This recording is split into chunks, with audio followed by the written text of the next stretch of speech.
Pain Dreams puts at the center of the movie 99.9% of who the audience is, which is the ordinary human being who's not going to have a plaque, not going to have a monument built about them, and celebrates the majesty of that.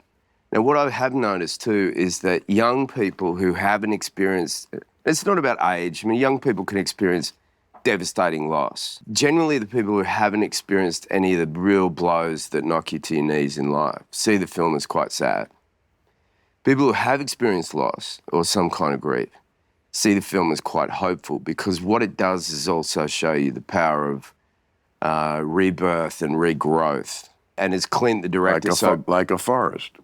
Yeah, exactly. Yeah, and the analogy is very clear. Well, it's plain that that's what he was going for, I think. Yeah, and the idea of just having to get up some days and put one foot in front of the other, because there is an alternate, which is you tap out of life, or you just find a way to absorb yourself back into the world. And I believe that the world moves and turns and swallows events up, and each day makes it a little bit easier, you know. It's a little bit grim, but there's something beautiful about the resilience of human beings. Yeah, which we all need, you know. I mean, no one wins the game of life 11-0. Yeah. If you win it at all.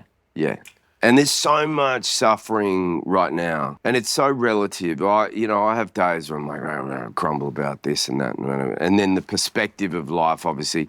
I think we all, I don't know about you, but I often find at my own fault, and sometimes to my own saviour, compare myself to other people. I think it's a natural human thing. It's like, I'm okay because, you know, if you compare yourself to people below you in their suffering or whatever, that somehow... in other words, you're saying to yourself, I really shouldn't, I don't deserve to feel bad because this guy has it worse than me. Why am I playing a violin for myself? That's stupid. Yeah, exactly. Pain is pain. Yes, we could acknowledge rationally in our rational mind, there are, of course, people doing worse than you. And whoever that guy is somebody doing worse than them. Yeah. You know, there's a lot of shit out there. And the cruelty of kind of having the Schadenfreude of like looking at people above you like you want to dismantle them or something because they're, for some reason, even though they're disconnected to you, they're the reason for your pain or your suffering. No, you shouldn't feel guilty about if you have legitimately something